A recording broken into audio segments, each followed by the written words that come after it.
Lord, pagaanin mo ang mga dinadala ko ngayon. Panginoon, salamat sa mga biyaya o blessings na ibinigay mo sa akin. Salamat sa mga bagay na ibinigay mo dahil nakita mo na kailangan ko ang mga ito. Salamat sa bagong mga pagkakataon o oportunidad na laging ibinibigay mo sa akin. Lord, lumalapit na naman ako sa iyo dahil meron na naman akong problema na nasa buhay ko ngayon. Pinabibigat nito ang aking mga araw, ang lahat ng aking sitwasyon. Apektado na po ang lahat sa akin ngayon. Lord, pagaanin mo ang mga araw ko.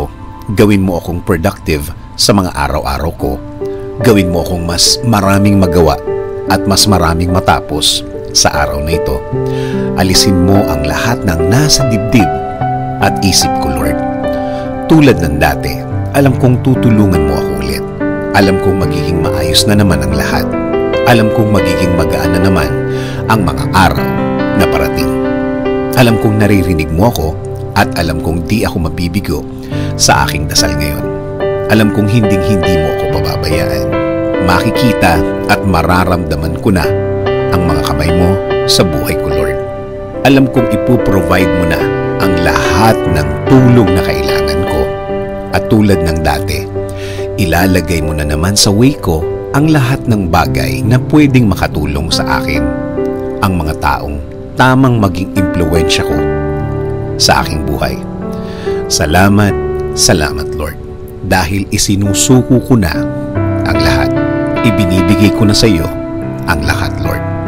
Bigyan mo ko ng direksyon, bigyan mo ko ng pagpapala, bigyan mo ko ng blessings, Lord. Kasama na po ng aking pamilya. Kayo na po ang bahala sa kanila. Kayo na po ang bahalang magbigay ng pagpapala sa kanila. Kayo na po ang bahala din na magbigay ng direksyon sa kanilang mga buhay.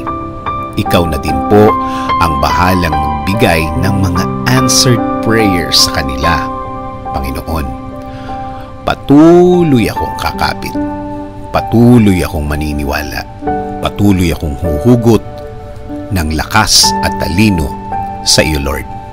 Alam kong bilang anak mo, kaya kong hilingin at ipagdasal ang lahat ng bagay na ito. In Jesus' name I pray. Amen.